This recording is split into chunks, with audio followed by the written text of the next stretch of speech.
Cake গুলো খাও, খায়া শেষ করো। রাখেন। আচ্ছা কেক, আচ্ছা আপনি দিয়ে দেন, সবাইকে দিয়ে দেন, সবাইকে দিয়ে দেন। শাকিব খানের থাকা সবথেকে বড় ভদ্রতা। যারা বলে যে শাকিব খানের সিনেমা যারা তাকে টোকাই কি মানুষ না? বড় ভাই বলছে টোকাই কি মানুষ না? টোকাইরাও মানুষ। আর সবথেকে বড় কথা, সাকিবান যারা, আমরা যারা সাকিবান, দেখেন এখানে চেয়ারা গুলো দেখেন, সাকিবানের থেকে কোনো দিক থেকে কম নাই, সবারই সুন্দর চেয়ার। ঠিক আছে, সাকিবের সিনেমা দেখে একমাত্র যারা ভদ্র ঘরের ভদ্র পোলাপান, তারাই সাকিবের সিনেমা দেখে।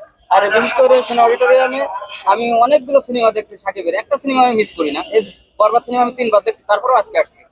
তো ঠিক আছে, এখন এই যে সাকিবের গলুই সিনেমায় আমার অনেকগুলো সাক্ষাৎকার আছে। আমি বলছিলাম যে সিনেমাটি জাতীয় পুরস্কার পাবে। জাতীয় পুরস্কার অবশ্যই পাই নাই, তবে পাবে, সেই সিনেমাটার কথা চলতেছে। এখন যারা সাকিবের সিনেমা নিয়ে অনেকে যারা বিভ্রান্ত ছড়াচ্ছে, আমার মনে করি তারা সিনেমা বানাতেই পারে। সাকিবের সিনেমা এখন তামিল ফিল্ম ফেল। আমি বরবাদ সিনেমা দেখলাম, তামিল ফিল্ম ফেল। সাকিবের যে এর আগের যে সিনেমাগুলো চলছে আপনার বিশ্বের 26টা দেশে একসাথে আপনার সরি 100-100-র উপরে দেশে 26টা ভাষা একসাথে মুক্তি পাইছে এর আগের যে ছবিগুলো চলছে। সাকিব খানকে নিয়ে কেউ হেলা করা যাবে না। আমরা সাকিবের বিয়ান, আমরা এর জন্য আমরা গর্বিত।